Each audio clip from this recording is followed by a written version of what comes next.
On a eu l'Undertaker à travers notre table quand même. SummerSlam 2015 et dans mes DM, Cody Rhodes qui s'est glissé dans mes DM, comme on dit, et qui m'écrit merci les gars, c'était vraiment une expérience exceptionnelle. John Cena, c'est un mec top. Avec les gosses, avec les associations caritatives, Avec les franchement, vieux. c'est un mec génial. On n'a jamais entendu un réal de la WWE autant être dingue comme ça, quoi. Il était comme un fou, quoi. Il changeait de caméra en éclatant de rire, en disant mais c'est trop fou, mais c'est trop dingue et tout.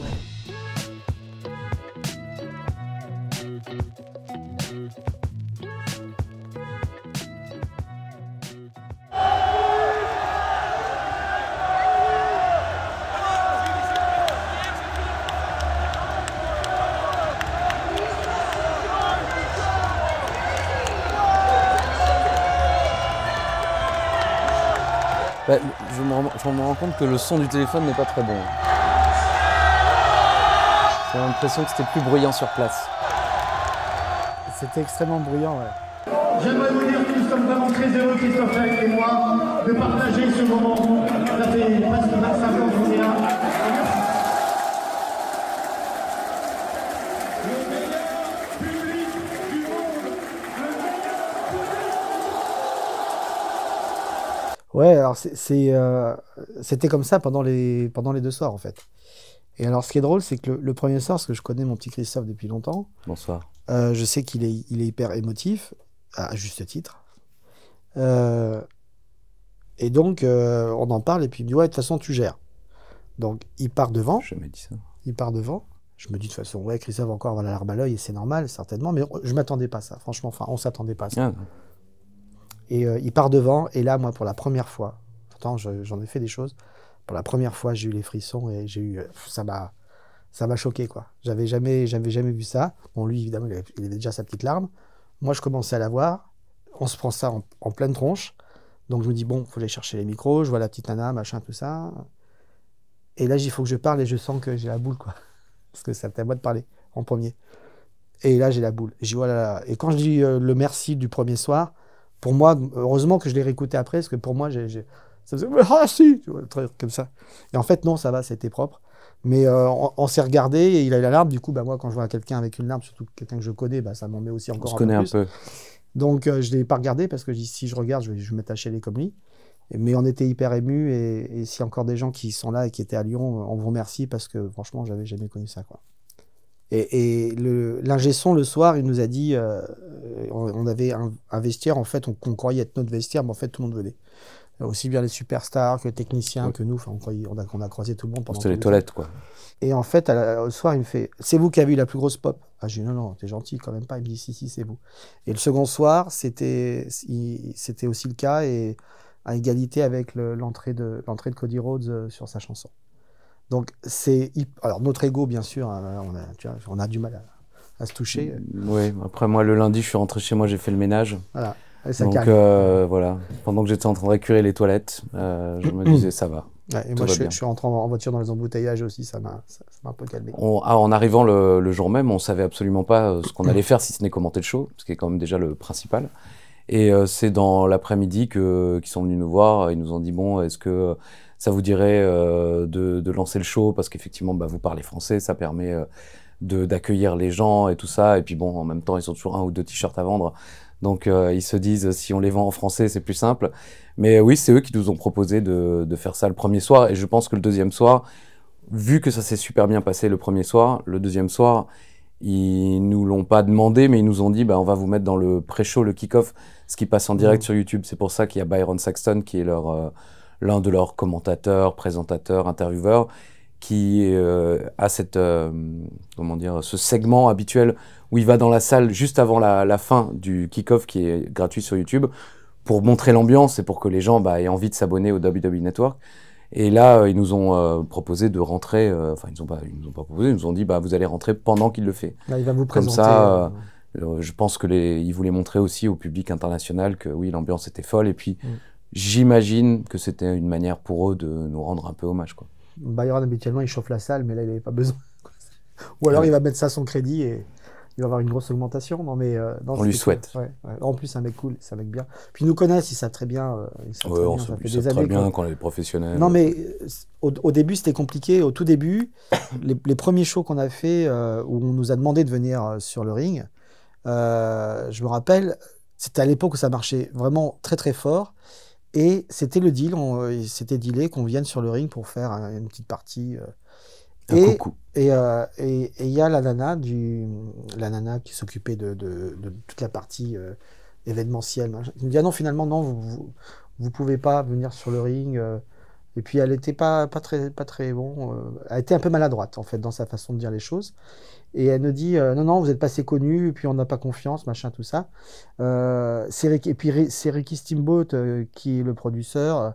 Il vous connaît pas, il veut pas. Mais nous on dit, bah, on était hyper déçus, tu vois, on était hyper contents. Enfin, on pouvait enfin avoir un contact avec notre public, pas pour nous montrer nous, mais en fait pour les remercier parce qu'ils sont tellement fidèles et bienveillants avec nous. Nous on a une communauté qui est hyper bienveillante. Franchement, si tu la suis, t'as Bon, vu, ne digressez pas, Philippe. Allez au bout de votre et, histoire parce qu'elle et commence elle, déjà à elle être nous dit longue. ça, et moi je prends la mouche directe et je lui dis, t'es gentil, mais nous on est plus connus ici que Ricky Steamboat. Philippe Chéreau, mesdames et messieurs. Et du coup, boum, c'était un scud. Elle est partie, puis le directeur de notre chaîne de l'époque a appuyé, et elle est revenue, dit bon, c'est bon. Et en fait, Il faut dire que en fait, c'est le show à l'américaine, donc eux, tout est calculé, tout est défini. Ils veulent pas de perte de temps ou quelque chose qui peut casser la dynamique du show. Et ils étaient aussi très craintifs parce qu'effectivement, ils ne nous connaissaient pas. Et l'une des instructions, c'était ne montez pas sur les cordes, ne sautez pas de la 3e corde. Et on lui a dit, mais dans Voilà. quel monde vous vivez, quoi? Nous, on commande ça depuis des années déjà. Ça faisait déjà au moins 10 ans qu'on faisait ça. Donc, et puis moi, je suis fan depuis super longtemps. J'ai parcouru la France dans des shows indépendants. Jamais je suis monté sur les cordes. Ça ne viendrait pas à l'idée, quoi. bien sûr, alors, on n'allait pas faire, tu vois. Oui, Randy on ne peut Orton. pas faire Randy Orton et Et ce genre puis, de choses. ouais, ils avaient une mauvaise expérience quelques temps auparavant. Ils avaient fait ça dans un autre pays et les commentateurs avaient été accueillis avec des sifflets moyennement. Donc, du coup, ils n'avaient pas trop envie, en fait, d'avoir une mauvaise expérience. Et finalement, ça s'est super bien passé. Et à la fin, il y a Fit Finlay qui est venu nous serrer la main en nous disant bravo. Donc, du coup, après, on a été validés et il se passe le mot après, au fur et à mesure. C'est des cons, mais c'est bon. C'est pas toujours les mêmes producteurs qui viennent, mais il y a toujours une ancienne superstar qui gère le show. Et là, Fit Finlay, il nous a félicité et après, il n'y a jamais eu plus de soucis, quoi. Il nous faisait confiance. On sait que le producteur, alors il parlait de producteur de la WWE tout à l'heure, c'est plus le côté américain producer, c'est-à-dire la personne qui gère et qui met en place. En France, le producteur, c'est celui qui produit le spectacle. Le promoteur. Ouais, voilà, promoteur, tu as raison, c'est le meilleur terme. On le connaît depuis très très longtemps et on savait que la WWE voulait depuis très très longtemps organiser ça, au moins déjà depuis 2-3 ans sûr, mais déjà les années avant, ça c'était en discussion, c'était jamais fait, mais là depuis 2-3 ans, c'était vraiment en discussion très avancée. Donc nous, on se doutait que ça allait arriver. Il y avait les gens qui nous écrivaient, bah alors quand, et nous on disait, bah normalement, bientôt, tout ça, mais on n'avait pas de confirmation. Et donc on a eu la confirmation du promoteur quelques semaines avant que ce soit officialisé sur les réseaux. Évidemment, on n'avait pas le droit d'en parler parce que il y a quand même des gros enjeux financiers et puis la communication. Donc et comment on a réagi? Moi, étant fan depuis tout gamin, comme je l'avais marqué sur Internet avant le show, je suis ça à la télé depuis les années 80. J'étais tout petit sur le canapé de mes parents. J'ai grandi, j'ai eu la chance de commenter, d'aller faire des interviews, d'aller aux États-Unis. Mais jamais dans toute ma vie, j'aurais imaginé qu'on puisse avoir ce qu'on appelle aujourd'hui un PLE, avant un pay-per-view, directement en France. Donc c'était inimaginable, impensable, et j'avais du mal à le réaliser jusqu'à ce qu'on y soit vraiment, parce que pour moi, ça paraissait impossible. Il est bien, il recycle ce qu'il dit à l'antenne et ce qu'il écrit sur les réseaux. Ah oui. Inimaginable, impensable. Incroyable. Incroyable. Bah oui, mais ouais, t'avais oublié le troisième. Non, mais il a raison. En fait, c'était qu'une question de temps. On savait que ça allait se faire depuis 2 ans, 3 ans. Après, c'était juste que les planètes s'alignent, que les calendriers tombent bien, que les salles soient libres. Là, parce que là, maintenant, c'est un secret de polichinelle, mais tout le monde sait que ça aurait dû être à Paris, mais que pour des raisons de calendrier des salles, les Jeux Olympiques, voilà, parce que nos amis s'y sont pris un petit peu doucement, en pensant que, oui, forcément, ils viennent à Paris, tout le monde les attend, ils ont une salle. Non, non, c'est pas si simple que ça. Surtout qu'il y avait Taylor Swift aussi qui était là, donc c'est... Voilà. Non, mais plus sérieusement, voilà, quoi. On savait que ça allait se faire. Êtes-vous un Swifties? Non, mais je connais plein de gens qui le sont. C'est vrai? Ouais, c'est vrai. Ok. Il a des amis Swifties. Les officiels, comme on les appelle à l'antenne, et qui sont les responsables des live events, les responsables du merchandising, ce genre de choses, et eux-mêmes étaient tous complètement fous ces dernières années à nous dire mais on n'a jamais vu ça nulle part, on fait le tour du monde et on n'a jamais vu des réactions pareilles. Et effectivement, il y a eu la réaction du public qui a beaucoup aidé, et je pense aussi beaucoup le lobbying des superstars qui, en revenant aux États-Unis, après leur tweet, sont allés voir les gens qui organisent en leur disant bah, « Attendez, on revient d'une tournée, là, en France, ils ont mis un feu de ouf, faut qu'on fasse quelque chose en France. » quoi. Même l'année dernière, sur Bercy, ils ont battu le record de merchandising, en fait, de la WWE. Et en 2017, au Zénith, ils avaient battu le record de merchandising du Zénith. Ils avaient vendu plus que Johnny Hallyday. Je sais pas si tu t'imagines, mais à l'époque, c'était énorme. Oui, Johnny Hallyday, c'était un mec connu, c'était le Aya Nakamura du siècle dernier. Tout ça, c'est grâce à la qualité de cette promotion française et le public. Voilà. Et sur les 3 dernières années, en effet, il y a eu le lobbying, comme l'a dit Christophe, des superstars, qui ont fait que sur les 3 dernières années, on a vu plus de costumes-cravates venir à Paris pour s'en rendre compte d'eux-mêmes. Et on savait que s'il y avait plus de costumes-cravates qui venaient et qui nous parlaient à nous et qui essayaient de comprendre, que forcément, au bout d'un moment, ça allait aboutir sur quelque chose de plus gros. Bah, moi, quand je suis rentré dans ma contrée provinciale, mon voisin, à peine je suis arrivé devant chez moi, il était dehors, il me fait « Ah, purée, j'ai entendu parler, t'étais à Lyon, c'est ça hein? Mais c'est incroyable ce qui s'est passé et tout ça. » Hier, je me promenais pareil dans mon petit village, et il y a une petite fille qui est venue me voir et il m'a dit « On t'a vu avec mon papa, t'avais un costume et un micro. » Et c'est le genre de choses qui me sont jamais arrivées dans ma vie, quoi. Donc bon, oui, évidemment, le fait est que comme c'était diffusé à la télévision et que ça a fait un bruit immense dans le monde entier, parce qu'il y a eu un buzz monstrueux du public aux États-Unis, mais aussi en Allemagne, en Angleterre et dans beaucoup d'autres pays qui consomment la WWE, ça a choqué en France aussi. Je sais que BFM en a parlé, je sais qu'il y a eu des articles dans des grands médias. C'est sûr que c'est quelque chose d'exceptionnel, quoi. Dès le dimanche, la NBA a essayé de reproduire ce que les fans français avaient fait pour Jey Uso, pour les Cavs, je crois, de mémoire, mais ils sont plantés.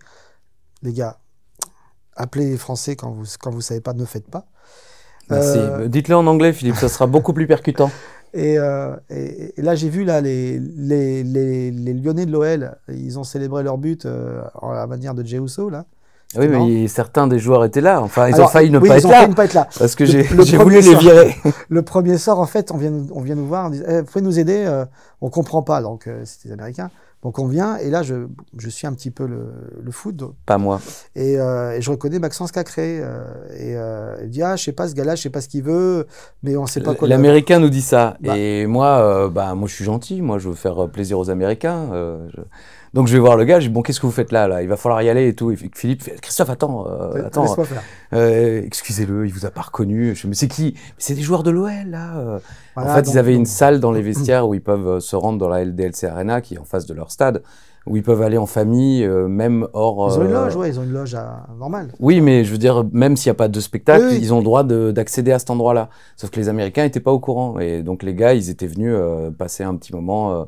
Dans cette loge-là, quoi. Et les Américains, ils voulaient pas non plus les virer. C'est juste moi qui ai fait un peu de zèle. Et donc voilà, je ne sais toujours pas qui est ce jeune homme. Est-ce qu'il est bon au moins? C'est un milieu de terrain qui est bon. Voilà. Okay. Tant mieux, bravo. Donc voilà, pardon. Non, mais, ils sont chez eux, c'est les joueurs de foot de l'OL, c'est leur salle, ils ont une loge à eux et ils veulent juste payer. Il n'y a pas de souci, voilà. C'est-à-dire que ça fait presque un quart de siècle qu'on fait ça. Donc même si certaines personnes n'ont regardé que quelques semaines, quelques mois, on a cette bêtise suffisamment grande de répéter les choses régulièrement pour qu'elles rentrent un peu dans la tête, et parce qu'on aime bien ça aussi, et les gens aussi visiblement. Donc le simplement de Philippe qui a créé un monstre, parce que là vraiment une fois par-ci par-là, mais là c'était pendant 48 heures sur toutes les tentatives de tomber. C'est vrai que je savais plus comment gérer le truc, parce que c'était effectivement un peu gênant. C'était gênant. Mais bon, au-delà des gimmicks qui peuvent être pris facilement pour des chants, les gens aussi, c'est un point commun. Comme tu l'as dit, tu fais partie d'une communauté, donc tu as Puissance 4, Génération Catch Attack. Et du coup, c'est intergénérationnel, et c'est aussi des trucs tellement simples. Le catch, c'est du grand guignol athlétique, c'est du divertissement sportif. Donc il faut grossir les traits un petit peu, même nous dans nos commentaires. Si tu amplifies un peu le commentaire, tu grossis le trait, bah, tu crées des gimmicks, tu crées comme ça des expressions. J'ai croisé hier, j'étais en vacances, je reviens, je fais mes courses, et j'ai un pote ingénieur qui est en dehors de tout ça. Il dit « Oh, Lyon, c'était super !» Je dis « Attends, depuis quand tu regardes le catch ?»« Non, mais j'ai vu, ça fait un buzz sur Internet, tout ça. » Et en effet, tu t'aperçois que tu as envie de partager un truc. Elle me dit « Ah bah du coup, j'ai regardé avec mes enfants, on s'est marré. » Et c'est ça le truc, c'est-à-dire que si tu prends des choses très simples, qui sont intergénérationnelles, eh ben, tu peux les transmettre. Et c'est un signe de ralliement dont tu n'as pas forcément honte, même si pour beaucoup, le catch, enfin voilà. Mais là, justement, on a mis une claque à tout le monde. Voilà, on se prend pas au sérieux, on le fait sérieusement. C'est sa phrase. Mais ça reste du divertissement, ça reste de la joie. Et comme disent si bien les Américains, on a mis un sourire sur les visages.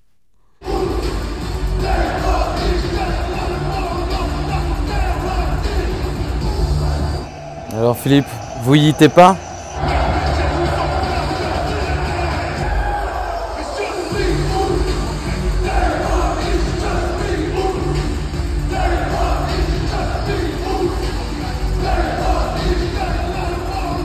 Attends. Ah oui, il manque le téléphone. Alors, il sait pas mettre la lumière de son téléphone. Bien sûr que si. C'est bon Philippe, vous avez l'air très intelligent. On savait que Jey Uso devait rentrer dans le public et vu que avec les lumières du téléphone ils n'ont pas rallumé, Jey Uso au début personne ne le voit. Donc il fait ça motivé et tout, mais les gens le font sans lui au départ. Et après il avance et en fait nous on entend le réal qui dit bon bah là faudrait qu'il avance. Mais en fait il prend tellement de plaisir et de trucs qu'il avance pas. Alors le réal ouais bon laissez-le. Après il monte sur les cordes face au public comme ça et pareil. Bon, il faudrait qu'il descende là, parce qu'on doit faire la présentation. Et il descend pas. Et le réal, il dit, ouais, bon, c'est pas grave. Et en fait, pas que sur cette entrée, hein, sur de nombreuses entrées durant les 2 soirs, en fait, il y a beaucoup... Nous, on reçoit un fil conducteur du show avec des segments numérotés de 1 à 200, s'il y en a 200, quoi. Avec, chaque correspond à une promo, par exemple, qui s'affichera en bas de l'écran, ou l'entrée d'une superstar, ou ce genre de choses. Et il y en a plusieurs qui ont sauté parce qu'effectivement les superstars mettaient trop de temps à rentrer parce qu'elles prenaient trop de plaisir.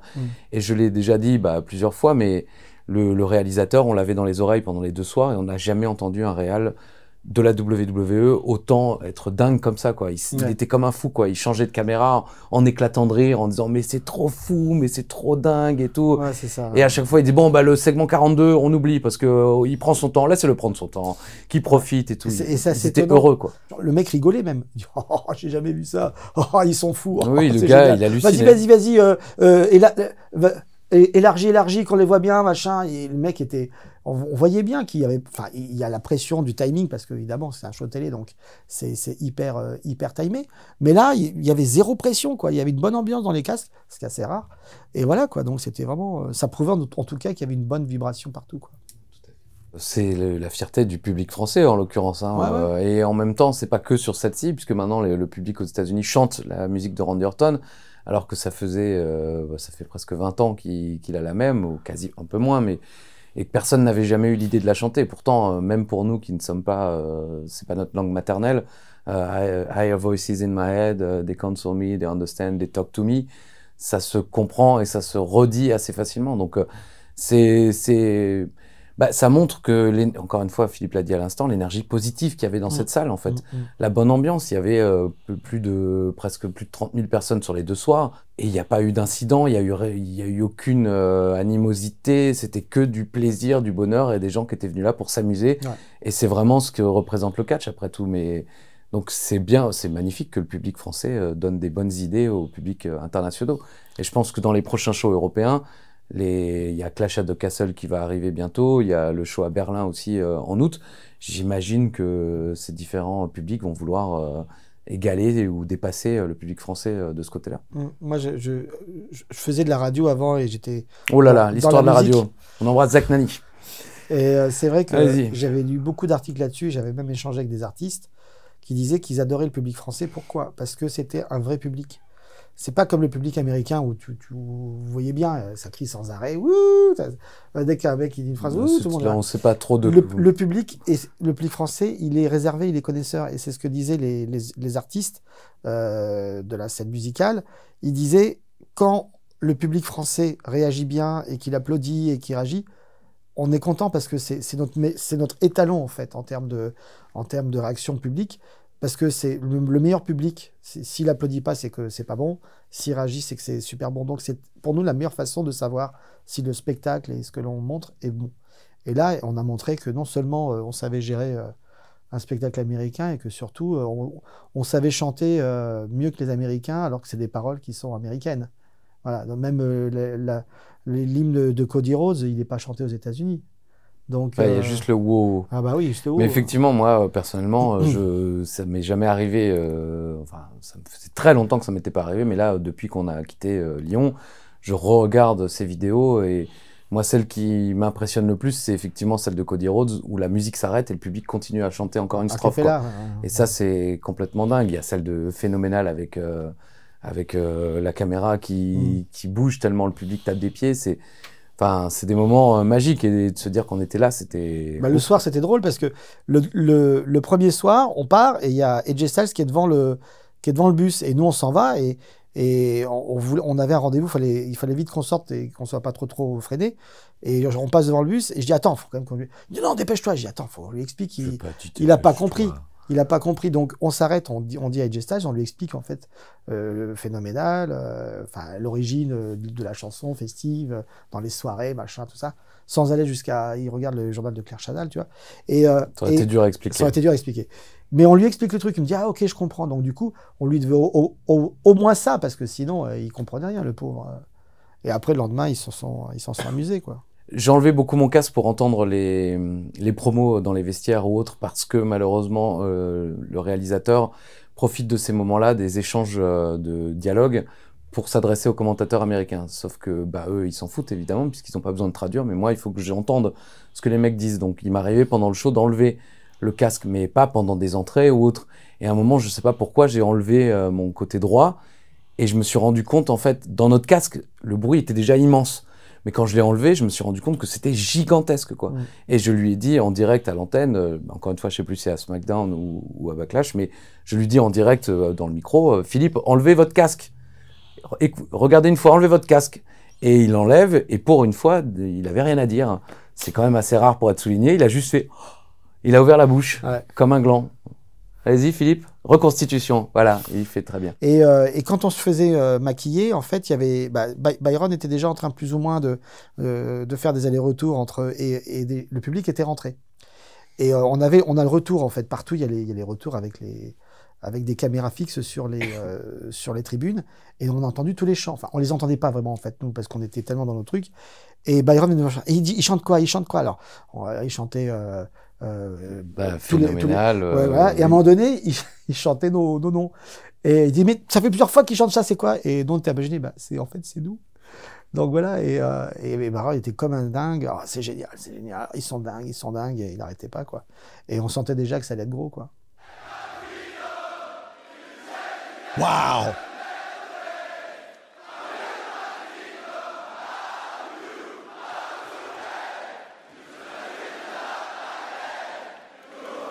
Wow! Ouais, Michael Cole qui dit à ce moment-là, la caméra tremble. Ouais. It's bouncing. Mais c'est dingue, c'est ouf. Et j'en ai revu plusieurs de ces images. Il y a un compte français sur X qui en a mis plusieurs, des petits extraits d'Américains qui font des watch-along. Et je viens d'y penser, mais je crois que je n'ai pas revu une image d'un match.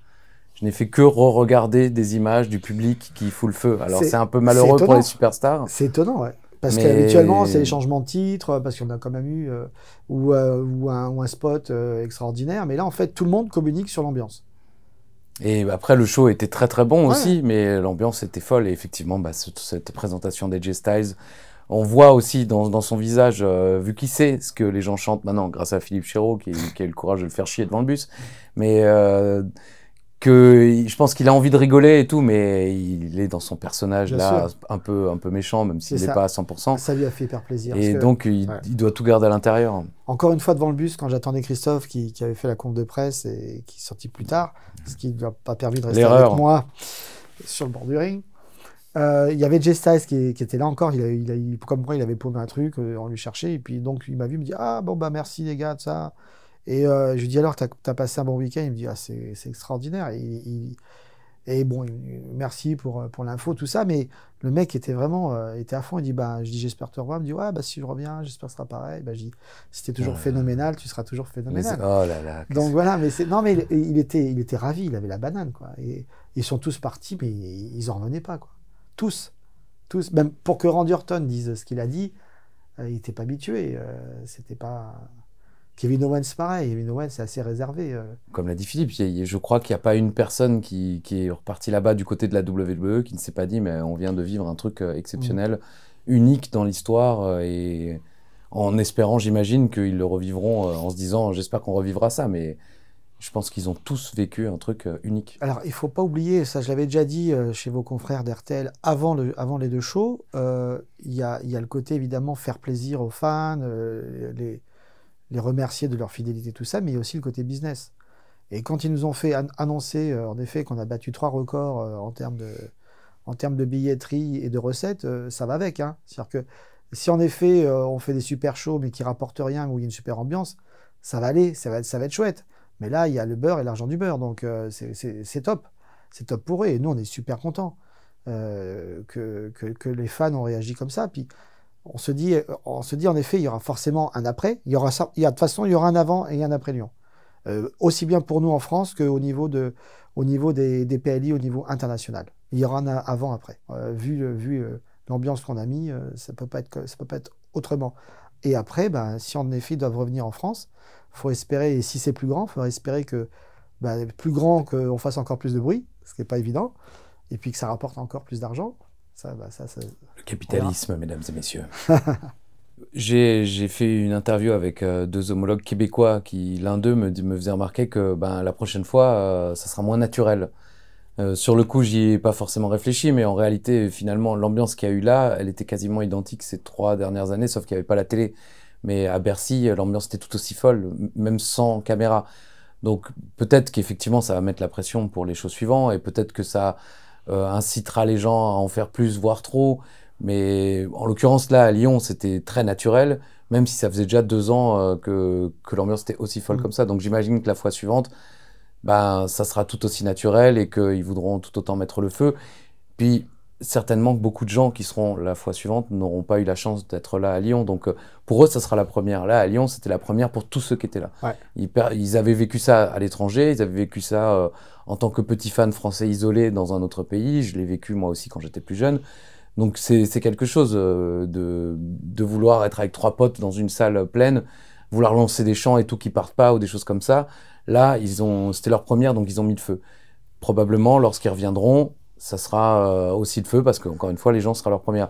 C'est dans 5-6 ans où on verra si effectivement ça tiendra, parce que là, les gens auront peut-être un peu plus l'habitude, si ça devient pérenne. Mais en tout cas, oui, ça risque de mettre une pression sur les prochains shows en France, et puis surtout à l'étranger, oui.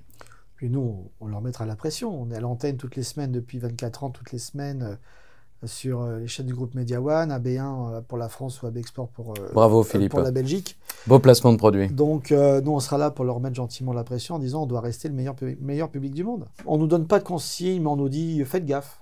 On ne sait jamais, donc on comprend. Mais on n'a pas envie de savoir. Enfin, moi, en tout cas, j'ai pas envie de savoir. Parce que le problème, quand vous regardez bien les images, sur toutes les tables qui ont explosé, chaque fois qu'elles ont explosé sur nos tables, c'est que j'ai affaire à un grand acteur à côté de moi. Non, mais là, je vous ai laissé, Monsieur Chéreau, je suis parti de l'autre côté de la caméra. Mais c'est un garçon qui ne surjoue, mais jamais. C'est-à-dire qu'une mouche arrive, on a l'impression que c'est un avion de chasse. Une table ton, on a l'impression que c'est un tremblement de terre. C'est un garçon qui est vraiment bourré de talent. Et c'est vrai que c'est acteur studio, quoi. J'ai adoré. Oui, j'en fais trop, mais moi, je viens du théâtre, monsieur. Le grand théâtre. Moi, je joue pour celui qui est tout au fond de la salle. Ah bah si, que tout au fond. Eh ouais, il voit quand même. Là, il a super bien vu. Oui, j'en fais trop. Dieu. Oui, j'en fais trop. Oh mon Dieu, quand Shane McMahon, il tombe. Oui, WrestleMania à travers notre table. Ah, c'est énorme. Non, mais voilà, c'était du même niveau, quoi. Moi, je me pousse. Effectivement, ils nous préviennent pas forcément, mais parfois, il y a quand même quelqu'un qui a la gentillesse de nous dire faites gaffe à votre téléphone, ou avant, on venait aussi avec des tablettes. Donc, et oui, j'en fais trop, mais c'est... J'ai commencé à travailler dans le catch dans des petites salles en France et je suis toujours parti du principe où je commentais en direct pour le public présent. Donc pas pour de la télé ou quoi ou qu'est-ce quoi. Et je suis toujours parti du principe que si quelqu'un à un moment du match tourne la tête, je sais pas pourquoi, certainement pas pour ma beauté, mais tourne la tête et me regarde, il faut que je sois dedans. Pour que le gars se dise ah ouais putain le mec il est à fond dedans quoi. Si lui il est dedans, faut que je sois dedans aussi quoi. Et donc, effectivement, quand il arrive quelque chose, bon, ben, donc je suis naturel. Non, mais naturellement les con, plus mais grands naturel. acteurs de cette fameuse école Actors Studio de New York l'ont appelé après. Robert De Niro, Al Pacino, tout ça, ils ont... Allô, Mr. Adjus. Non, sûr. Mr. Aguis. Non, Aguis. Aguis, Mr. C'est comme ça que mon nom a été charcuté. On a eu l'Undertaker à travers notre table, quand même. SummerSlam 2015. Il n'était pas passé à travers notre table, mais on avait déjà eu Batista, Randy Orton et Daniel Bryan qui étaient montés sur notre table et tout ça. Et puis la veille, Tom LaRuffa. Tom LaRuffa qui a fini à nos pieds. Ça, c'était à SmackDown, et c'était un catcheur français qui faisait la sécurité. D'ailleurs, j'ai vu en dessous des commentaires de la vidéo, de cette vidéo-là, où ils disent « c'est une sécurité française, on peut pas compter sur eux ». Et il y a un mec qui a écrit pour quelqu'un qui bosse dans la sécurité, je ne vous remercie pas, monsieur Ajus. Mais en fait, je faisais référence au fait que c'était des catcheurs français qu'on connaissait, et donc je voulais lancer une petite pique. Beaucoup de respect pour tous les gens qui travaillent dans la sécurité. En général, même dans les déroulés du show, on devine, mais parfois, on se trompe. On peut être un peu mis sur la voie parce qu'il y a genre ligne 41 et il n'y a rien. Et donc là, on peut se dire, ah oui, ok, il y a peut-être un truc qui va se passer, mais parfois, en fait, c'est juste un oubli. Ce qu'explique Christophe, pour que ce soit bien clair, c'est on a ce qu'on appelle un conducteur de télévision. C'est-à-dire que c'est parce qu'on fait de la télé. Donc, du coup, en effet, il y a des séquences avec un timing.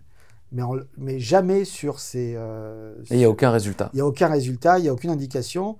Et quand il va jouer la surprise, en effet, il n'y a rien. Donc tu dis là, il va se passer un truc.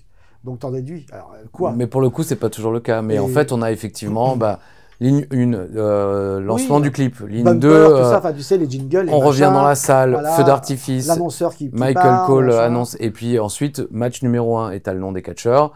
Et à la fin, il n'y a pas le résultat, il n'y a rien. Il y a direct le segment suivant, quoi. Oui, donc ils nous disent rien. Quand tu bosses, tant mieux. Quand tu bosses en télé, tu as ça partout, quoi. Je veux dire, c'est un conducteur télé. Il y a plein de gens qui sont en le plus gros, qui ne catchent pas. Le plus gros exemple dans tous les sens du terme, c'était Braun Strowman. Je ne sais pas si tu vois qui c'est, mais qui est quand même un monsieur assez imposant et grand, à qui je fais la voix Braun Strowman, colonel. Enfin, voilà. On était, quand il a débuté à WWE Raw, c'était à Brooklyn, je ne sais plus dans quelle année, mais on était... Je crois que c'était à Raw le lendemain, mais bon, quoi qu'il en soit, c'était à Brooklyn. Et on l'a croisé toute l'après-midi dans les vestiaires et tout, et le soir... Bon, après, cela dit, il y avait beaucoup de catcheurs, donc on en croisait plein qui n'allaient pas bosser, mais tu le croises pendant toute la journée et tout, et le soir, en fait, il débute, et tu te rends compte qu'en fait, tu l'as croisé toute l'après-midi, et oui, il était là, on est des cons, bien sûr qu'il allait débuter ce soir, mais on s'en doutait pas. Et là, pour Tanga Loa, effectivement, on l'a vu, on savait qui il était, on en a même discuté avec certains des catcheurs français comme Tom LaRuffa, entre autres, qui le connaissaient et tout ça. Mais après, pour tout ce qui est scénario officiel de la WWE, c'est pour ça, nous, avec Philippe, on a pris le pas, ce qui n'est pas forcément le cas de tous les commentateurs internationaux, de demander d'avoir les commentaires des Américains dans nos casques. Comme ça, là, quand Tanga Loa a débuté, il y a un temps où « Oh, il est là, truc !» Et en fait, moi, j'attends de savoir ce que Michael Cole va dire, s'il lui donne un nom, ou s'il dit simplement « Oh, il y a quelqu'un », sans donner d'identité, s'il précise qu'il est de la famille, frère, ce genre d'informations. Parce que ça, effectivement, ils ne nous le disent pas. On les a pas, les infos. Donc, moi, je me cale là-dessus, je me dis « Bon, Michael Cole, il donne son nom, je donne son nom. S'il dit que c'est son frère, je dis que c'est son frère.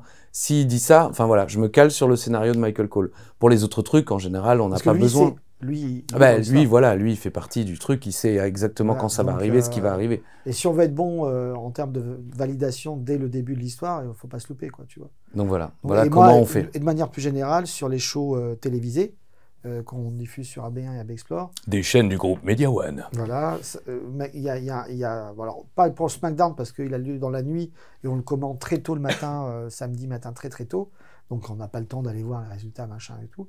Mais pour l'Euro, où il y a un petit décalage d'une journée, Ben moi, j'essaye de pas être spoilé sur les réseaux. Ce qu'il est en train de vous expliquer, c'est qu'il ne bosse pas, il fout rien. Et- C'est moi et qui fais tout. Et donc, non, mais Christophe a un autre rôle qui ne dit pas. Travailler. C'est qu'il prépare le show, il fait ce qu'on appelle le déroge, c'est-à-dire qu'il va aller préparer la version française à partir de la version internationale. C'est pas nous qui décidons, c'est pas lui qui décide si on coupe des matchs, parce que ça aussi, c'est un autre débat. Non, mais il va en effet replacer pour les monteurs, pour que on enlève toutes les parties pub. Tu sais, là-bas, il y a Tous les quarts il y a une d'heure. pub tous les quarts d'heure, donc si on faisait ça en France, on se ferait juste massacrer. Et puis de toute façon, c'est pas légal. Donc voilà, et donc en fait, il donne juste les bonnes Mais là où vous indications. vouliez en venir, c'est que vous, ce que Et vous que moi, préférez, c'est ne rien Moi, savoir, je veux rien savoir. être surpris le plus possible. Parfois, ce qui est c'est logique. compliqué parce que maintenant, avec les réseaux sociaux, bah, évidemment, des fois, je me fais avoir bêtement, mais je vais pas sur les réseaux entre le lundi soir et le mercredi où on enregistre. J'évite les réseaux où je sais que le ME est très puissante. Donc des fois, je vois des choses parce que bah, c'est tellement énorme que bah, je le vois, mais souvent, je suis pas au courant. Il va pleurer. Hein. Alors, bon, je suis obligé de commencer. C'est un moment où je suis quand même très gêné. Mais vraiment, pour deux choses. D'abord pour moi dans un premier temps et aussi pour Christophe. Je m'explique.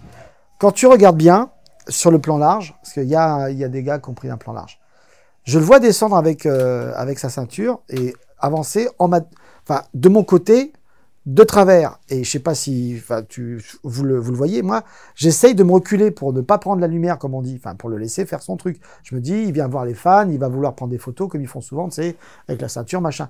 Donc, je m'éloigne. Et à un moment donné, je peux pas aller plus loin parce qu'il y a le coin. Donc, je suis avec mes fiches que j'avais ramassées parce que AJ Styles, ils avaient explosé juste avant, donc je voulais les ramasser. C'est pas foncièrement de sa faute, mais enfin, Non, c'est mais bien bon, de le balancer. voilà. allons-y. Non, mais je voulais repartir avec, pas les laisser traîner. Bien sûr. Donc, je ramasse mes feuilles, je vois qu'il descend, ok, puis je vois qu'il se rapproche, je reprends mes feuilles, il se rapproche. Bon, je me recule, puis à un moment donné, et là, je peux plus reculer. Et il s'approche vraiment vers moi. Bon, je dis, je fais quoi? Et là, il me tend la main. Ah, bon, bah, donc je me ravance. Je dis, bon, bah, je vais quand même lui serrer la main. Et j'ai trouvé, je dis, pour moi, ça suffisait largement. Preuve de respect, merci, commentateur de catch. Et cette poignée de main, elle était pour moi, mais elle était pour Christophe aussi. Christophe, il faut savoir qu'à ce moment-là, il était parti en courant pour faire la conférence de presse et faire la traduction pour la conférence de presse. Eh oui, parce que il nous avait demandé dans l'après-midi, oui, à la conférence de presse, on aimerait que l'un de vous deux vienne. Alors moi, comme je suis gentil, je dis, Les deux. voulez pas qu'on vienne tous les deux? Ça serait vraiment cool, on est un duo et tout, ça serait quand même respectueux qu'on y soit tous les deux, quoi. Il dit non, parce qu'il y a déjà Byron Saxton, si vous êtes deux, ça fait 3, on n'a pas besoin de 3, il n'y a pas beaucoup de place, on n'en prend qu'un. Et Philippe me dit, vas-y, parce que c'est vrai que déjà, je maîtrise pas trop mal l'anglais dans le sens anglais-français. Ouais. Mais honnêtement, c'est quand même assez compliqué, surtout après 4 heures de show, parce que moi, je me suis trouvé horrible à cette conférence de presse, de traduire du français pour en faire de l'anglais. Et après, il est bien meilleur que moi. Et effectivement, il comprend très bien l'anglais, mais c'est vrai que les phrases lui viennent pas aussi naturellement que moi. Non, donc Philippe me dit, vas-y. Genre, il me rend service, ce connard. Sauf que tout était prévu. Pas du tout. Il avait prévu son coup. Non, mais en plus, j'étais content. Je vous menace, Philippe. Je vous menace. Parce que je me suis dit, en plus, ça va le mettre en avant sur la conférence de presse. En plus, tu vois, je me dis, il va avoir un peu plus de visibilité. On veut tous les deux rendre service à l'autre, finalement. Mais vraiment, c'est la beauté de notre duo. C'est bien, vas-y, toi. Mais c'est pour ça qu'après, quand il y a eu l'annonce des records, j'ai dit à Philippe, vas-y, fais-le. Parce qu'il m'avait dit, fais la conférence de presse. J'ai dit, écoute, vas-y, au contraire, toi, tu fais ça, on fait chacun notre truc. Il n'y a pas du tout de compète là-dessus, franchement. Mais voilà, j'avais dû me barrer. Donc, il me serre la main, et je dis, c'est cool. Je lui serre la main, et en effet, là, pour moi, ça allait, tu vois, c'était, merci les gars, et indirectement, merci pour Christophe et toi, quoi, tu vois. Et après, là, c'était, ma réaction, elle est hyper naturelle, mais vraiment. Hein. Arrêtez de me toucher la main, là, Philippe. J'étais gêné, j'étais vraiment gêné, parce que mettre là... Alors, j'étais plus gêné par la ceinture sur l'épaule que le bisou à la fin. Le bisou, je trouvais ça affectueux, je trouvais ça très, très français, ce qui est étonnant pour un Américain, parce que c'est un vrai smack, c'est pas genre un hug, tu sais... Et en effet, voilà, il me fait le bisou. Et de toute façon, vous voyez bien, moi j'ai aussi, comme Christophe, j'ai assez sur mon visage, on voit assez mes réactions, mes émotions. Et j'étais gêné qu'ils me mettent la ceinture et après qu'ils me fassent le bisou. J'ai trouvé ça sympa. En fait, le bisou après coup, je trouvais c'est cool. Mais donc, on vous je voit tape sur l'épaule et merci, voilà quoi. On vous voit mettre la main sur les yeux oui, parce que vous allez pleurer. Non, parce que j'ai honte. Mmh. En gros, je suis pas champion. Voilà. Pourquoi je mérite pas d'être champion. Les mecs, Non, ils se détruisent. Surtout lui, il se détruit la santé. Il s'est détruit la santé. Vous connaissez l'histoire, le pectoral, machin, tout ça. Voilà, quoi. Non. Et finalement, pour résumer, parce que Christophe pourra finir, parce que je vais le laisser finir, parce qu'il a cette histoire a une fin. C'est un mec vraiment bien. Enfin, Cody, c'est un vrai gentil, quoi. C'est un gars qui a beaucoup de classe. Nous, on le connaît depuis très longtemps. On l'a connu quand son papa était déjà là, avec son frère. Quand Christophe était parti à une époque, ils avaient fait quelques mois où il était parti. On avait lancé une mini-émission, c'était à la recherche du nouvel Ajus. Et Cody Rhodes, qui à l'époque était pas encore Stardust, il était encore dans son personnage Cody Rhodes jeune. Et on avait fait une séquence avec lui, c'était très drôle. Vous le retrouvez peut-être d'ailleurs sur les réseaux. Et voilà, quoi. Non, c'est un mec vraiment bien. Et en effet, après le show, quelques jours après le show, je reçois un message de Christophe. De Christophe qui, en fait, c'est le lundi, je crois, ou le mardi. Je ne sais pas, le mardi, je crois.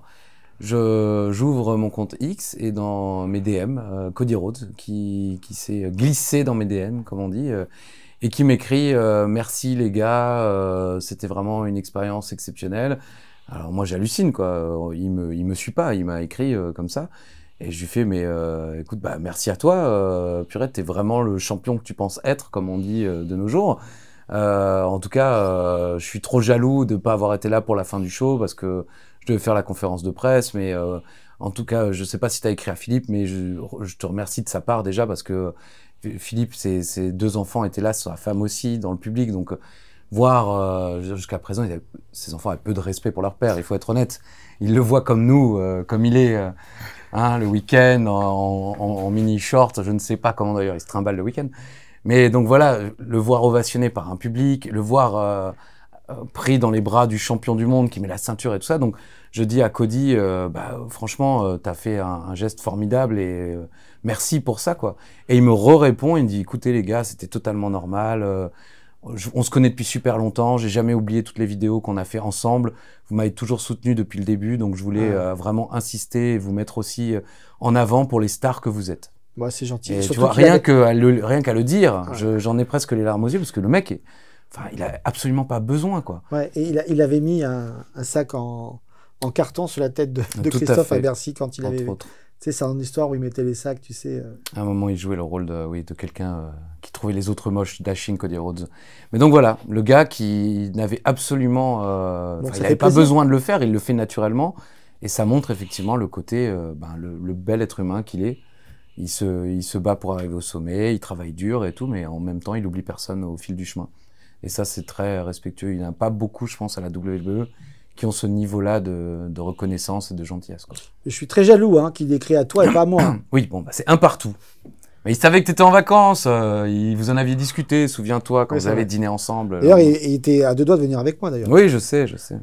Il y a une double nouvelle ère. Il y a une double nouvelle ère, d'abord sur le plan administratif, par rapport à la structure même de la WWE. Et en effet, le fait que désormais on a une structure qui est liée avec l'UFC et qui s'appelle globalement TKO. Donc déjà, ça a forcément des incidences.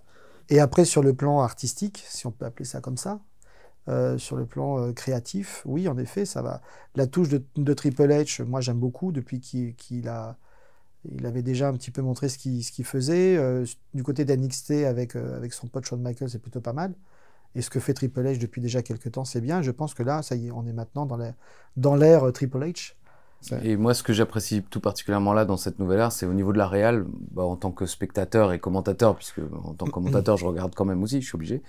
Et vraiment, je trouve que les nouveaux plans qu'ils sont en train de mettre en place, les nouvelles manières de faire des plans séquences avec une superstar qui sort, qui croise une autre, et puis la caméra abandonne la première, suit l'autre jusqu'à... Enfin, c'est des choses qui sont toutes bêtes finalement, mais qui rendent le show tellement plus divertissant, digeste et joli à regarder, notamment à Montréal avec Sami Zayn qui est rejoint par Jay à l'extérieur, puis ensuite on resuit.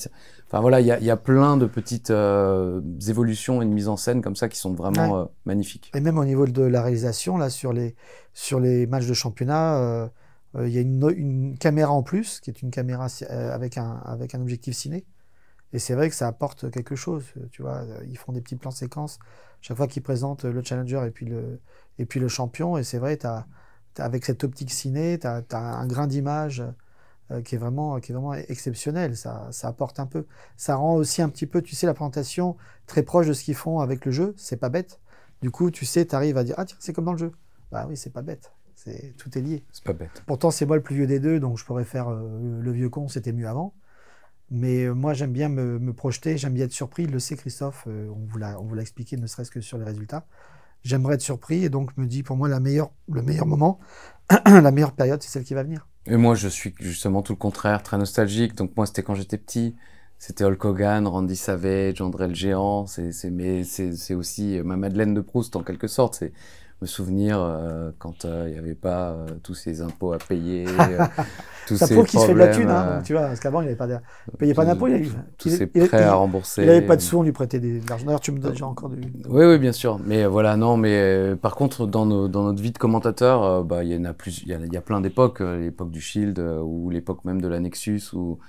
Mais comme Philippe, je suis assez enthousiaste là pour le coup de ce qui vient, de ce qu'on est en train de vivre actuellement, parce que effectivement, les choses sont vraiment, c'est vraiment une joie et un plaisir de retrouver Philippe tous les mercredis soirs à 20h55 sur AB1 et AB Explore, des chaînes du groupe Media One, pour commenter les shows en direct avec Philippe, parce que on sait qu'on va avoir des bons matchs, on sait qu'on va avoir des belles promos, il y a des belles histoires qui sont en train d'être racontées, qui sont racontées de manière longue et intelligente. Donc c'est vraiment, on est en train de vivre une belle période, quoi. Ouais. Le premier qui me vient en tête, parce qu'on a évoqué Cody Rhodes et qu'on parlait de son professionnalisme et de son humilité, on peut pas ne pas citer John Cena, qui a toujours été mais incroyablement humble, gentil, comment dire, à l'écoute, mais aussi, enfin, il était prêt à se prendre au jeu, quoi, avec nous, ce qui est pas forcément toujours le cas des superstars. Quand elles nous voient débarquer, elles peuvent être un peu surprises de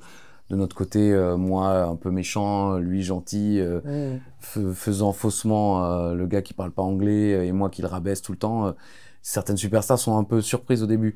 Enfin, John Cena, voilà, fait partie de ces mecs où chaque fois qu'on l'a croisé, il a toujours fait un pas de côté pour nous dire bonjour, même quand ça faisait genre 2 ans qu'on l'avait pas vu, il arrivait toujours à capter. Et puis il se rappelle de nous, tu vois. Oui, c'est ça. C'est le gars qui dit bonjour à tout le monde. C'est pas donné à tout le monde d'ailleurs, y compris la WWE. Et après, c'est aussi parce qu'on a affaire à 2 mecs qui connaissent, qui sont fans de ce qu'ils font, de leur métier, et qui savent que ça fait aussi partie du métier quand tu es le champion, c'est que tu représentes, tu es le visage de la compagnie. Et on a affaire donc aussi à 2 mecs bien qui se disent, ben, tous ces gens, ils ont payé très cher leur place, alors si je peux prendre le maximum de photos à la fin du show avec le maximum de personnes, j'aurais rendu toutes ces personnes un peu plus heureuses que si elles avaient juste regardé le show. Et c'est quelque chose qui se fait depuis toujours. Les grands champions restent à la fin. C'était déjà aussi le cas à l'époque des Austin et autres. Ils restaient très longtemps, pas forcément à prendre des photos, parce que c'était beaucoup moins fréquent. Il n'y avait pas d'appareil photo. Enfin, il y avait des appareils photo, mais je veux dire, il n'y avait pas de téléphone, les gens faisaient pas de selfie. Mais ils restaient dans la salle et les caméras coupées. Ils restaient pendant 20 minutes au micro à faire des promos, à jouer avec le public. Ils envoyaient un catcheur pour qu'il le tape et tout ça. Enfin voilà, mais ça fait partie de la tradition du business, c'est de pas laisser les gens repartir comme ça sur le fait, quoi. Tu es un grand champion, tu prends ton rôle au sérieux, donc tu vas aller voir le public et tu les remercies d'avoir été là, quoi. Et on se rend pas compte de l'importance que ça peut avoir pour des gamins. Pas que des gamins. Ou des gamins ou même des gens. Ça peut vraiment influencer leur choix, leur vie. Mais vraiment, moi, on en a vu plein. Là, j'ai reçu un message d'un jeune homme qui maintenant est journaliste, un jeune journaliste, et qui m'a écrit en disant c'est parce qu'on vous a écouté quand j'étais petit que j'étais petit, Et en effet, tu dis ah ouais, on a quand même provoqué une vocation. On a tous les deux avec Christophe à l'hôtel où on était, on a pris du temps avec un jeune homme qui s'était pris, qui avait des photos de nous il y a ça 12 ans, je sais plus quoi, il était gamin. Et il a repris la même photo et aujourd'hui, il fait 1m80, beau garçon et tout. Et il a d'ailleurs posté la photo sur les réseaux. Et c'est vrai que tu te dis, ah ouais, c'est incroyable. Il me dit, je me rappelle la photo, vous avez pris du temps. C'est quoi pour nous prendre une minute Alors pour Cody Rhodes ou John Cena, c'est plus compliqué, mais en effet, tu as raison de le dire. C'est hyper important pour les gens qui sont venus. Au-delà du prix de la place, oui, c'est vrai que c'est... En plus, elle n'était pas donnée pour ceux qui étaient devant. Mais honnêtement, c'est là, tu vois, qu'ils ont un vrai cœur, quoi. Ça va au-delà du business. Un vrai gentil reste un vrai gentil. John Cena, c'est un mec top. Avec les gosses, avec les associations caritatives. Avec les franchement, vieux. c'est un mec génial. Vraiment, rien à dire. Stephanie McMahon a toujours été hyper charmante avec nous. Elle nous a Oui, toujours salué. alors que elle était à Ouais. l'époque genre la Ouais, numéro c'est vrai. 2, numéro 3, Non, c'est elle vrai. nous voyait dans les vestiaires, elle s'arrêtait, elle nous faisait un hug, elle était à tel point parfois d'ailleurs que des officiels de la WWE étaient surpris parce que eux ils devaient genre juste se dire bonjour parce que c'est leur boss et elle venait nous voir genre ah oui d'accord ils connaissent quand même la patronne, on va arrêter de leur parler mal. Mais il citait Finn Balor, qu'on connaît aussi depuis longtemps, on connaît sa femme depuis longtemps, elle travaillait avec nous à l'époque quand on allait aux États-Unis. Il y a plein de superstars, il y a Nia Jax, qui quand elle a vu Philippe dans les vestiaires, elle lui a sauté dessus. Et souvent, c'est les superstars féminines, d'ailleurs, au grand détriment de Christophe. Au grand désarroi. Détriment, ça veut rien dire, Philippe. Donc il Si, ne parle même pas détriment, français. ça- Oui, mais pas dans ce détriment, ça- contexte. Bah, te concernant, si, mais Ah bon, bon, ok. on n'a pas les 06 de tout le monde, mais, Bon, moi, je les ai reçus de personne. Hein, mais pour le coup, ce que je veux dire, c'est que il y en a qui sont vraiment sympathiques. Et puis, en effet, les pauvres, enfin, faut se mettre à leur place, quoi. Ils ont un show par soir, ils sont là 6 jours en Europe, dont la moitié du temps à faire du bus, à courir dans tous les sens, à faire le show, à répondre aux interviews. Bon, bah, quand ils sont dans les vestiaires, on les laisse tranquilles, quoi. Tu vois, l'idée, c'est pas non plus d'aller C'est le seul moment où ils peuvent un peu se reposer, un peu se poser, sans qu'il y ait quelqu'un qui leur demande un autographe, une photo, ou qui leur court après, quoi.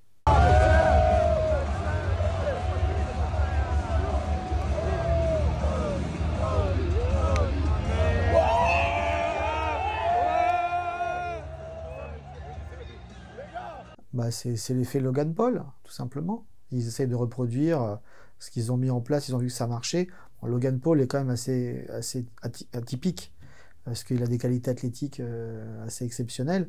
Je ne sais pas si Amine a envie, éventuellement, Amine, si tu nous regardes, mais Amine, on t'invite à rentrer dans une école, une formation pour devenir catcheur, et je serais ravi de commenter tes matchs. En tout cas, oui. Ce qui se fait, pour le coup, avec Amine, c'est fait, je pense, assez naturellement. On était pareil, pas du tout au courant.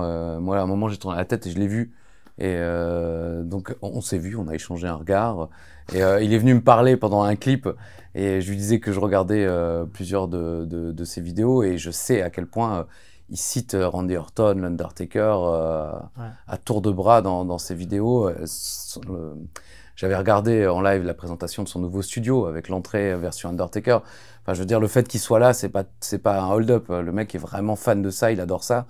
Et ce qui, je pense, comment dire, je sais pas si c'est les influenceurs qui vont amener à la WWE, mais ce que je trouve cool et intéressant, c'est que c'est la WWE qui a réussi à les amener à eux, parce que si Amine s'y est remis, je sais qu'il y a Joël, un pote de Zach Nani aussi, qui s'y est remis aussi, qui était à WrestleMania l'année dernière avec ses potes. Et beaucoup regardent parce qu'effectivement, la storyline avec Roman Reigns était quand même très captivante. Et l'ambiance dans les salles, les histoires. Donc ça, c'est assez amusant de revoir ces jeunes qui certainement étaient devant Catch Attack revenir au catch parce que la WWE propose quelque chose de qualitatif, quoi. Et après, c'est cool qu'effectivement la WWE puisse mélanger ces mondes parce que effectivement tous ces gens ont beaucoup de spectateurs, de viewers, d'abonnés qui ne savent peut-être pas forcément de quoi il s'agit, et en mélangeant les mondes, ça peut en attirer de nouveaux. Et nous, on en a croisé quelques-uns, on a fait des collaborations avec quelques-uns, et moi en fait je suis au courant grâce à mes deux garçons qui me disent « Ah papa, regarde, lui il a fait une référence à l'Undertaker, lui il fait ça. » Parce qu'on a fait une vidéo avec Joyka au début. Joyka, Philippe ou moi, on savait pas forcément qui c'était, quoi. Mais quand Philippe a dit à ses enfants, on va faire une vidéo avec Joyka. Quoi? Vous allez faire une vidéo? Quoi? Le lot? Mais quoi? Tu vas être dans le lot, papa, tu vas être dans le lot. Mais non, on va pas dans le lot, c'est à Nantes. Qu'est-ce que tu racontes? Non, voilà, nous, on donc pensait que c'était un département, quoi. Voilà, que ce soit Squeezie, tout ça, ils ont tous des références. Ne serait-ce que parfois le fait un peu de crier. C'est vrai qu'on n'est pas, on n'est pas connu pour être des commentateurs de golf, quoi. Sur le deuxième trou, nous avons un tentative. Voilà, on tombe toujours en plus sur des gens vraiment sympas. Je veux dire, que ce soit Joyka ou la Amine, même si ça n'a pas duré longtemps, il avait l'air vraiment super sympa et tout. Exactement, oui, Mr. V. Mr. V, enfin, tous, ils sont hyper cool avec nous. On devait faire un truc avec Michou aussi, enfin voilà. Non, franchement, c'est... Ah bon? Ça, j'étais pas au courant. Évidemment, ça s'est dealé sans moi, ça. Mais non, t'étais dans le coup aussi. Ah bon, j'étais dans le coup. Quand tu vois qu'ils font même venir des vrais fans hein, de la première heure qui aujourd'hui sont des rappeurs. On parle par exemple de quand ils étaient à Porto Rico, ils ont fait un coup avec Bad Bunny qui est juste extraordinaire. Et en plus, il n'a pas démérité, hein, il s'est entraîné, il a fait un vrai match, quoi. Donc, non, c'est cool. Moi, je trouve ça génial. Enfin, qu'on considère le catch comme un vrai divertissement sportif, ce qu'il a toujours été. Et pas comme le truc, ouais, ça va. Voilà, c'est un vrai business, c'est un divertissement sportif, ça fait plaisir aux gens. Les gens ont plus honte de dire qu'ils sont fans de catch. À une époque, c'était un peu compliqué quand même. Et puis voilà, et puis surtout, ça rend les gens joyeux. Nous, c'est ce qu'on dit, tu sais, en 24 ans, à être toutes les semaines à l'antenne, dont la moitié en direct. Il y a eu des soirs, on n'avait pas envie de commenter pour des raisons personnelles. On a tous juste parce qu'il était là. Voilà, tous nos vies avec nos joies et nos peines. Mais quand tu es un soir où tu vois en effet que sur Twitter, tu te fais dépasser par Nice, qu'est-ce qui se passe, et que tu as des attentats en direct et que toi tu es à l'antenne, bah, tu te dis, bon, qu'est-ce que je fais là est-ce que ça vaut encore la peine que je fasse le clown? Et puis en fait, si, ça vaut la peine, parce qu'en effet, ben, pendant 1h30, 2 heures qu'on est là, souvent on faisait un petit laïus en entrée quand il y avait quand il y a eu cette époque-là qui était vraiment pas drôle, et il y en aura peut-être d'autres, enfin on l'espère pas, mais nous on sera toujours là pour justement faire oublier l'espace d'1h30 tous les problèmes. Si on peut servir au moins à ça, bah on est hyper content, quoi, tu vois. C'est la vie, on peut rien faire. Donc autant essayer de donner un peu de plaisir aux gens en déconnant pendant 1h30. Ils vont pas mourir sur le ring, on le sait très bien. Ils font leur métier, par contre ils peuvent se blesser, c'est des vrais athlètes. Mais en attendant, eux aussi, ils font tout pour nous faire oublier, nous mettre un sourire sur un visage pendant quelques temps, quoi. Donc si on peut faire aussi pareil, nous, avec nos commentaires, on est content. C'était un peu long, mais c'était juste.